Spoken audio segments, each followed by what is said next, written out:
Okay, ಇದು ನಮ್ಮ ಶೋನ last segment ಯಾರ್ಯಾರು ಹೆಂಗೆ ಅಂತ ರ್ಯಾಪಿಡ್ ಫೈರ್ ತರ ನಾನು ಕಂಟೆಸ್ಟೆಂಟ್ಗಳ ಒಬ್ರೊಬ್ರ ಹೆಸರು ಹೇಳ್ತೀನಿ. ಅವ್ರ ಬಗ್ಗೆ ನಿಮ್ಗೆ ಏನ್ ಅನ್ಸುತ್ತೆ ಅಂತ ಒನ್ ವರ್ಡ್ ಅಲ್ಲಿ ಆನ್ಸರ್ ಮಾಡ್ಬೋದು.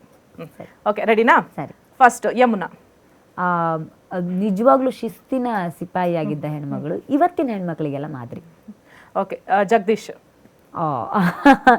ಒಂಥರ ಕ್ಷಣಚಿತ್ತ ಕ್ಷಣಪಿತ್ತ, ಮನಸ್ಸು ತುಂಬಾ ಒಳ್ಳೆ ಮನಸ್ಸಿರೋವಂಥ ವ್ಯಕ್ತಿ. ಆದರೆ ಅದನ್ನ ಮುಂದುವರ್ಸ್ಕೊಂಡು ಹೋಗುವಂತ ಇದಿಲ್ಲ. ಇನ್ನೊಂದು ಕ್ಷಣಕ್ಕೆ ಹೇಗಿರ್ತಾರೆ ಅನ್ನೋದು ಅವ್ರಿಗೆ ಗೊತ್ತಿಲ್ಲ. ರಂಜಿತ್.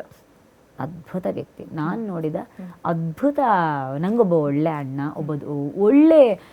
ಒಬ್ಬ ಒಳ್ಳೆ ಪ್ಲೇಯರ್, ಎಲ್ಲಕ್ಕಿಂತ ಹೆಚ್ಚು ಒಂದು ಅದ್ಭುತವಾಗಿರುವಂತಹ ವ್ಯಕ್ತಿತ್ವವನ್ನು ಮನೆ ಮಿಸ್ ಮಾಡ್ಕೊಳ್ತಾ ಅಂತ ಅನ್ಸುತ್ತೆ. ಒಳ್ಳೆ ನಾಯಕ ಇದ್ದಿದ್ರೆ ಬಿಗ್ ಬಾಸ್ ಮನೆಗೆ ಒಬ್ಬ ಒಳ್ಳೆ ಲೀಡರ್ ಆಗ್ತಿದ್ರು. ಹಂಸ. ತುಂಬ ಲೈಟ್ ಆಗಿ ತಗೊಳ್ಳೋ, ತುಂಬ ಲೈವ್ಲಿ ಆಗಿರುವ, ಖುಷಿಯಿಂದ ಎಲ್ಲ ನೋವನ್ನು ಒಳಗೆ ನುಂಗಿಕೊಂಡು ಸದಾ ನಗುವಂಥ ಶಕ್ತಿ ಇದ್ದಂಥವ್ರು. ಹಂಸಕ ನಂಗೆ ತುಂಬ ಕ್ಲೋಸ್ ಆಗಿದ್ರು. ಹೋಗುವಾಗ ನಾವಿಬ್ರು ಬೆಡ್ಮೇಟ್ಸ್ ಆಗಿದ್ವಿ. ನನಗೆ ತುಂಬ ಇಷ್ಟ ಆಗಿದ್ರು ಹಂಸಕ. ಮಾನಸ. ಗುಂಡಮ್ಮ, ಅವಳು ತುಂಬಾ ಗುಂಡಮ್ಮ. ನಾವು ತುಂಬ ಜಾಸ್ತಿ ಜಗಳ ಆಡಿದ್ದೀವಿ, ತುಂಬ ಜಾಸ್ತಿ ಕ್ಲೋಸ್ ಆಗಿದ್ವಿ ನಾವಿಬ್ರು. ಇಡೀ ಮನೆ ಎಲ್ಲರೂ ಜೋಡಿ ಆಗಿದ್ದಾಗ ನಾವಿಬ್ಬರೇ ಸಪ್ರೇಟ್ ಆಗಿದ್ವಿ, ಎಲ್ಲರ ಜೊತೆ ಬೆರೆತ್ಕೊಂಡಿದ್ವಿ. ಅವಳು ನಗುವಿನ ಬುಗ್ಗೆ. ಬೇಗ ಹೋದ್ಲು, ಬೇಜಾರಿದೆ. ಧರ್ಮ. ಧರ್ಮಣ್ಣ ನಿಜವಾಗ್ಲೂ ಧರ್ಮರಾಯ. ನಾನು ಅವ್ರ ಬಗ್ಗೆ ಅದನ್ನೇ ಹಾಡಲ್ಲಿ ಬರೆದಿದ್ದೆ.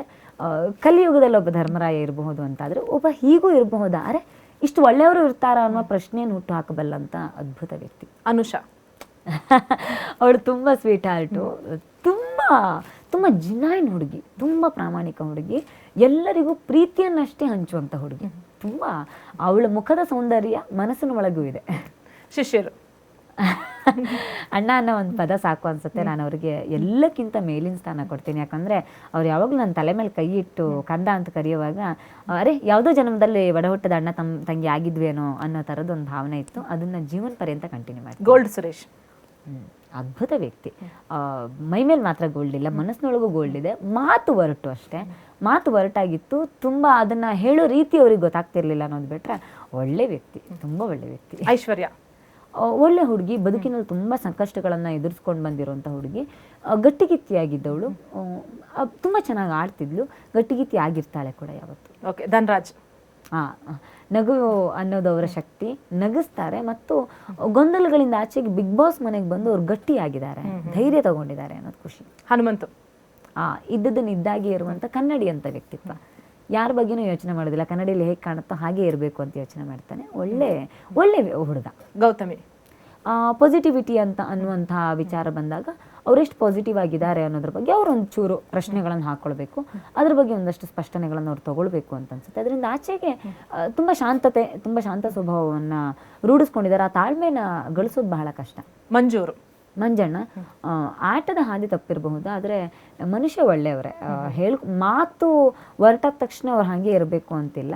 ತಂಗಿಯಂದ್ರಿಗೆ ಒಬ್ಬ ಒಳ್ಳೆ ಅಣ್ಣ ಆಗಿದ್ದವರು ಅಂತಂದರೆ ಒಬ್ಬ ಒಳ್ಳೆ ವ್ಯಕ್ತಿ ಕೂಡ ಖಂಡಿತ. ಶೋಭಾ ಶೆಟ್ಟಿ. ತುಂಬ ಅದ್ಭುತ ಹುಡುಗಿ. ಎಲ್ಲರಿಗೂ ಹೇಗೆ ಅನಿಸುತ್ತೋ ಗೊತ್ತಿಲ್ಲ. ಶೋಭಾ ಶೆಟ್ಟಿ ನನ್ನ ಜೊತೆನೇ ತುಂಬ ಕ್ಲೋಸ್ ಆಗಿದ್ದಿದ್ದು ಅವ್ರ ಮನೆಯಲ್ಲಿ. ತುಂಬ ಫೈಯರ್ ಆಗಿದ್ದರು. ಆರೋಗ್ಯ ಕೈ ಕೊಡದೆ ಹೋಗಿದ್ದಿದ್ರು ಖಂಡಿತ ಬಹುಶಃ ತುಂಬ ಚೆನ್ನಾಗಿ ಆಟ ಆಡ್ತಿದ್ರು ಇವತ್ತಿನ ತನಕ. ಒಳ್ಳೆ ಗೈಡ್ ಅವರು, ತುಂಬ ಒಳ್ಳೆ ಗೈಡ್. ಮೋಕ್ಷಿತ ಗೊಂದಲಗಳಿಂದ ಆಚೆಗೆ ಅನ್ಸಿದ್ದನ್ನು ನೇರವಾಗಿ ಹೇಳೋ ಹುಡುಗಿ. ತುಂಬ ಹೇಗೆ ಬರುತ್ತೆ ಹಾಗೆ ಸ್ವೀಕಾರ ಮಾಡ್ತಾ ಇರೋ ಹುಡುಗಿ. ನಿಮ್ಮ ಶಿಷ್ಯ ರಜತ್. ಭೀಮನಾಗಬಲ್ಲವನು, ದುರ್ಯೋಧನ ಆಗೋ ಪ್ರಯತ್ನದಲ್ಲಿದ್ದಾನೆ. ನಾನು ಅದನ್ನೇ ಹೇಳಿದೆ, ಅವ್ರು ದುರ್ಯೋಧನನೇ ಆಗಬೇಕು, ನಾನು ದುರ್ಯೋಧನನ ಫ್ಯಾನ್ ಅಂತಲೇ ಯಾವಾಗಲೂ ಹೇಳ್ತಿರ್ತಾರೆ. ಆದರೆ ಭೀಮ ಆಗುವ ಎಲ್ಲ ಅರ್ಹತೆ ಅವರಲ್ಲಿದೆ. ಭವ್ಯ. ಮುಗ್ಧತೆನ ಅಥವಾ ಏನು ಪೆದ್ದುತನನ ಅನ್ನೋ ಗೊಂದಲ ಅವಳಲ್ಲೇ ಇದೆ. ಸೊ ಅದು ಎರಡನ್ನೂ ದಾಟಿಕೊಂಡು ಅವಳು ಶಕ್ತಿಯಾಗಿ ಅದನ್ನು ಪರಿವರ್ತಿಸ್ಕೊಳ್ಬೇಕಾದ ಅವಶ್ಯಕತೆ ಇದೆ. ತ್ರಿವಿಕ್ರಮ್. ಬಿಗ್ ಬಾಸ್ ಮನೆಯ ಗೆಲುವಿಗೆ ಒಬ್ಬ ಸರ್ದಾರ ಬೇಕು ಅಂದರೆ ತ್ರಿವಿಕ್ರಮಣ್ಣ. ಎಲ್ಲ ವಿಷಯದಲ್ಲೂ ಒಂದು ಪರ್ಫೆಕ್ಟ್ ಪ್ಯಾಕೇಜ್. ಬಿಗ್ ಬಾಸ್ನ ಒಂದು ಪರ್ಫೆಕ್ಟ್ ಪ್ಯಾಕೇಜ್. ಬದುಕಿಗೂ ಒಂದು ಒಳ್ಳೆ ಯಾರಾದರೂ ನಿರೀಕ್ಷೆ ಮಾಡಬಹುದಾದ ಗೈಡ್ ಅಂತ ಇದ್ದರೆ ಆ ತ್ರಿವಿಕ್ರಮಣ್ಣ. ಬದುಕನ್ನು ಅವ್ರು ಹಾಗೆ ನೋಡೋದು ಬಹಳ ಕಷ್ಟ, ನನಗಾಗಲಿ ಯಾರಿಗಾಗಲಿ ಬಹಳ ಕಷ್ಟ. ಬಹಳ ಸರಳವಾಗಿ ಬದುಕನ್ನು ತಗೊಳ್ತಿದ್ದಾರೆ. ಒಂದು ಕೊರಡು ಕಲ್ಲು ನೂರಾರು ಕಷ್ಟ ಕಾರ್ಪಣ್ಯಗಳ ಉಳಿಪೆಟ್ಟನ್ನು ತಗೊಂಡು ಶಿಲೆ ಆಗಿದೆ. ಆ ಶಿಲೆ ಬಿಗ್ ಬಾಸ್ ಮನೆಯ ವಿನ್ನರ್ ಅನ್ನೋ ಪ್ರತಿಷ್ಠಾಪನೆಗೋಸ್ಕರ ಕಾಯ್ತಾ ಇದೆ ಅಂತ ಅಂದ್ಕೊಳ್ತೀನಿ.